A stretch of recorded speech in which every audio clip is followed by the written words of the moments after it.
Friends చూడండి ఈరోజు ఈ బర్రెంక పాల వల్ల లాభాల గురించి మీరు ఇక్కడ గమనించండి. సో ఇక్కడ ఇది బర్రెంక చెట్టు అంటారు దీన్ని. ఇది మన రంగాపురం ఫారెస్ట్లో ఉంది. ఇగో చూడండి చెట్టు. సో దీని పాలు ఇగో ఇట్లా ఉంటాయి ఫ్రెండ్స్. ఇట్లా ఇగో ఇట్లా మనకు పాలు వస్తాయి. ఆ పాలని కనుక మనం టీత్స్కి అప్లై చేసినట్లయితే పేస్ట్ని ఎట్లా పెడతామో అట్లా అప్లై చేస్తే మనకు చాలా గట్టిగా దృఢంగా ఉంటాయి. మన కోల్గేట్ యాడ్ కంటే గట్టిదనం ఉంటాయి ఫ్రెండ్స్.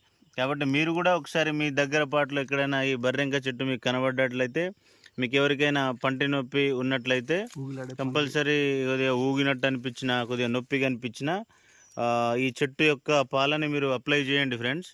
సో తప్పకుండా గట్టిగా మారడానికి వీలు ఉంటుంది. కాబట్టి ఇది ఒక మంచి ఆయుర్వేదంగా మీరు గమనించగలరని అందరికి కోరుతున్నాం. Okay, thank you.